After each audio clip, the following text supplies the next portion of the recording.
2024 లేదా 25లో డిగ్రీ లేదా బీటెక్ చదివారా? సాఫ్ట్‌వేర్ జాబ్ కోసం ఎదురు చూస్తున్నారా? అయితే కోడ్‌జ్ఞాన్ 100 డేస్ కోర్సులో చేరండి. జాబ్ సాధించండి. సార్ చాలా మందికి కూడా అంటే న్యూ ఇయర్ వస్తుంది అంటే చాలు కొత్త కొత్త మార్పులు అయితే చూస్తూ ఉంటారు వాళ్ళ లైఫ్ లో రావాలి అని అనుకుంటారు. అండ్ అదే విధంగా ఐటీ రంగాల్లో కూడా చాలా చేంజెస్ అయితే వస్తూ ఉంటాయి 3 months కి. సో అలా ఎవరైనా కూడా ఐటీ ఫీల్డ్ లో 2026 మార్కెట్ ని కనుక తెలుసుకోవాలి అంటే ఏ కోర్స్ లో వెళ్తే బాగుంటుంది, ఏది ఎక్కువగా స్టేబుల్ ఉంటుంది అంటారు? ఎలా ఉంటుంది సార్ 2026 లో? సో 2026 మార్కెట్ బానే ఉంటదండి. మీరు అన్నారు న్యూ ఇయర్ అని, అందరూ న్యూ ఇయర్ రెజల్యూషన్స్ ఇవన్నీ పెట్టుకుంటారు కదా. సో అట్లాంటి వాళ్ళందరూ లేటెస్ట్ టెక్నాలజీస్ వీటి మీద ఎక్కువ ఫోకస్ చేస్తారు. ఎందుకంటే మనం ఇప్పుడు లాస్ట్ 3-4 months నుంచి ఏదో ఒక న్యూ అప్డేట్ వింటూనే ఉన్నాం ఏఐ రిలేటెడ్. సో అందరికి ఆ ఏఐ నేర్చుకోవాలి, డేటా సైన్స్ నేర్చుకోవాలి అని ఉంటది. కానీ నేనేం సజెస్ట్ చేస్తా అంటే ఎవ్రీ 3 months కి 4 months కి టెక్నాలజీ చేంజ్ అవుతున్నప్పుడు వాటి మీద కాన్సన్ట్రేట్ చేసే బదులు బేస్ ఏదైతే ఫౌండేషన్ ఇంపార్టెంటో ఆ లాంగ్వేజెస్ మీద ఫోకస్ చేస్తే ఆ తర్వాత ఎట్లాంటి లేటెస్ట్ టెక్నాలజీస్ వచ్చినా ఈజీగా నేర్చుకోగలుగుతారు. ఫర్ సపోజ్ కంపెనీస్ని డివైడ్ చేయగలిగితే గనక ఎంటర్ప్రైజ్ సిస్టమ్స్ కానీ లేకపోతే ఎంఎన్సి కంపెనీస్ ఇట్లాగా తీసుకుంటే, బ్యాంకింగ్ సెక్టర్ రిలేటెడ్ తీసుకుంటే గనక వాళ్ళందరూ జావా యూజ్ చేస్తారనమాట. అదే లేటెస్ట్ టెక్నాలజీస్ యూజ్ చేసి ఇన్నోవేటివ్ గా ఏమైనా చేయాలి అనుకుంటే గనక పైథాన్ యూజ్ చేస్తారు. ఓకే. ఆర్ ఇప్పుడు మనం డేటా సైన్స్, ఏఐఎంఎల్ ఇట్లాంటి అన్ని యూజ్ చేయాలి అనుకుంటే ఆబ్వియస్లీ పైథాన్ కావాలి. అదే మనం ఒక ఫిన్టెక్ కంపెనీ ఎస్టాబ్లిష్ చేయాలి ఫైనాన్స్ రిలేటెడ్, ఆర్ మనం రెగ్యులర్ గా యూజ్ చేస్తున్న Google pay, phone pay, banking domain related ఇవన్నీ, ఈ కామర్స్ అప్లికేషన్స్ ఇవన్నీ కూడా చూస్తే జావాలో బిల్డ్ అవుతాయి అన్నమాట.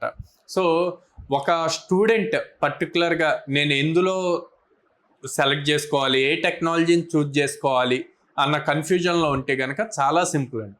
వాళ్ళకి కోడింగ్ రాయటం ఆల్రెడీ అలవాటు ఉండి లాజిక్స్ నేను రాయగలను అన్న కాన్ఫిడెన్స్ కనుక ఉంటే జావా ఫుల్ స్టాక్ తీసుకోవచ్చు. ఆర్ ఎల్స్ నేను కోడింగ్ ఇప్పుడే స్టార్ట్ చేస్తున్నాను, సో నేను నాన్ ఐటీ నుంచి ఐటీకి వచ్చాను, ఆర్ ఎల్స్ నేను సిఎస్సి ఐటీ చదివాను కానీ 4 years నేను ఏం నేర్చుకోలేదు, ఇప్పుడు నేను నేర్చుకోవాలనుకుంటున్నాను అన్న వాళ్ళు పైథాన్ చూజ్ చేసుకోవచ్చు. సో పైథాన్ చూజ్ చేసుకుంటే పైథాన్ తర్వాత మనం డేటా అనలిటిక్స్ కానీ డేటా సైన్స్ కానీ ఇలాగే వెళ్ళొచ్చు. జావాలో వస్తే అది ఎప్పుడు ఎవర్ గ్రీన్ టెక్నాలజీ, ఎప్పుడు బ్యాంకింగ్ సెక్టర్స్, ఎంటర్ప్రైజ్ ఎడిషన్స్ అన్నీ కూడా జావాలోనే బిల్డ్ అయి ఉంటాయి. అవన్నీ ఇప్పట్లో చేంజ్ అవ్వవు అనమాట. సో కాన్ఫిడెంట్గా ఎవరైనా సరే జావా ఆర్ పైథాన్ చూజ్ చేసుకోవచ్చు. ఎందుకు నేను ఇంత కాన్ఫిడెంట్గా చెప్తున్నా అంటే ఇప్పుడు మనం 2025 నవంబర్లో ఉన్నాం. ఈ 11 months లో మేము దాదాపు 420+ స్టూడెంట్స్ ప్లేస్ అయ్యారు ఇదే టెక్నాలజీస్ మీద. జావా పైథాన్ మీద. సో అంతమంది ప్లేస్ అయినప్పుడు ఇంకంతకంటే కాన్ఫిడెంట్ ఏం చెప్తాం. సో ఇలా ఎవరైనా కూడా ఇంకా కోర్స్ కి సంబంధించి ఎలాంటి ఇన్ఫర్మేషన్ మీ దగ్గర తెలుసుకోవాలి అన్నా కూడా ఏ విధంగా మిమ్మల్ని అప్రోచ్ అవ్వచ్చు, ఎలా ఉంటుంది సార్ కోర్స్ డీటెయిల్స్ అనేవి? సో మేము వచ్చేసి 100 days ప్రోగ్రామ్ అండి, 100 working days. సో ఇది 5 months దాకా వస్తుంది అనమాట. జనరల్గా 100 days అంటే అందరు 3 months అనుకుంటారు, మధ్యలో సండేస్ ఇవన్నీ తీసేస్తే మీకు దాదాపు 5 months అవుతుంది అనమాట. సో ఈ 5 months మనం ట్రైనింగ్ ఇస్తాము అండ్ ప్లేస్మెంట్ సపోర్ట్ ఇస్తాం అనమాట.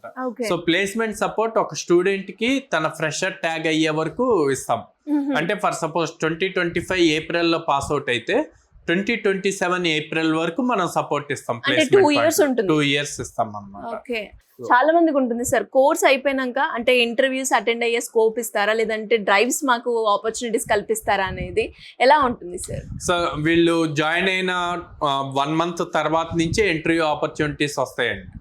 సో వాళ్ళ క్యాపబిలిటీ క్రాక్ చేసుకోగలము, మాకు ఆల్రెడీ స్కిల్ ఉంది, కాలేజ్లో మేము ఆల్రెడీ నేర్చుకున్నాం బట్ రైట్ ఆపర్చునిటీ రాలేదు అనుకున్న వాళ్ళు ఇక్కడ ఇమీడియట్ అప్లై చేస్తా క్రాక్. అట్లాగే మనకి 15 days లో 1 month లో జాబ్ వచ్చిన వాళ్ళు కూడా ఉన్నారన్నమాట.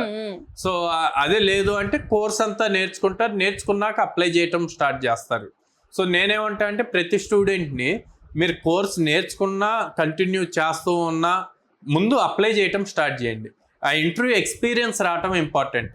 ఎప్పుడైతే మీరు డైరెక్ట్ గా ఇంటర్వ్యూని ఫేస్ చేసి వాళ్ళు అడిగే క్వశ్చన్స్ కి ఆన్సర్ చేయగలుగుతుంటారో మీ కాన్ఫిడెన్స్ లెవెల్స్ పెరుగుతాయి.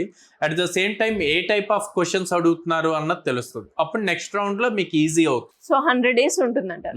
ఎలా అప్రోచ్ అవ్వాలి సార్ కోడ్జ్ఞాన్ని? స్క్రీన్ మీద కనిపిస్తున్న నెంబర్ కాల్ చేయొచ్చు అండి, ఆర్ డైరెక్ట్ గా మా బ్రాంచెస్ కి విజిట్ చేయొచ్చు. సో విజయవాడ మొగల్రాజపురంలో ఉంది, హైదరాబాద్ JN2 మెట్రో స్టేషన్ దగ్గర ఉంది, and Ameerpet Chennai shopping mall opposite లో ఉంటది, అండ్ బెంగళూరు BTM లేఅవుట్ లో ఉంది. ఈ 3 places లో వాళ్ళ నియర్ బై ప్లేసెస్కి వెళ్ళి విజిట్ చేయొచ్చు. అండ్ అలాగే సార్ మీరు అన్నట్టుగానే అంటే చాలా మందికి కూడా జావా పైథాన్ మీద వచ్చాయి అని అన్నారు కదా, అంటే మోస్ట్లీ కంపెనీస్ కూడా అవే ఎక్కువగా చూస్తున్నారా ఆబ్వియస్లీ స్టూడెంట్స్? అండి. ఇప్పుడు లేటెస్ట్ టెక్నాలజీస్ ఏ చేయాలన్నా ఇందాక నేను చెప్పినట్టు డేటా సైన్స్, ML ఇవన్నీ కూడా పైథాన్ మీదే వర్క్ అవుతాయి. At the same time banking sector, commerce, enterprisations ఇవన్నీ కూడా జావాలోనే వర్క్ అవుతాయి. On top of this latest technologies వాడతారు. సో ఎవరైనా కూడా బేసిక్ ని ఫౌండేషన్ గట్టిగా పెట్టుకుంటే మనకి జాబ్ రావడానికి చాలా స్కోప్ ఉందంటారు. అవును, ప్రతి కంపెనీ ఫ్రెషర్ నుంచి లాజిక్స్ ఎలా రాయగలడు అని చూస్తారు, కానీ ఎంత లేటెస్ట్ టెక్నాలజీ వచ్చు అన్నది చూడరండి. ఓకే, ఇంకా ఎవరికైనా ఎలాంటి డౌట్స్ ఉన్నా కింద స్క్రోల్ అవుతున్న నెంబర్ని అప్రోచ్ అవ్వచ్చు. Yes.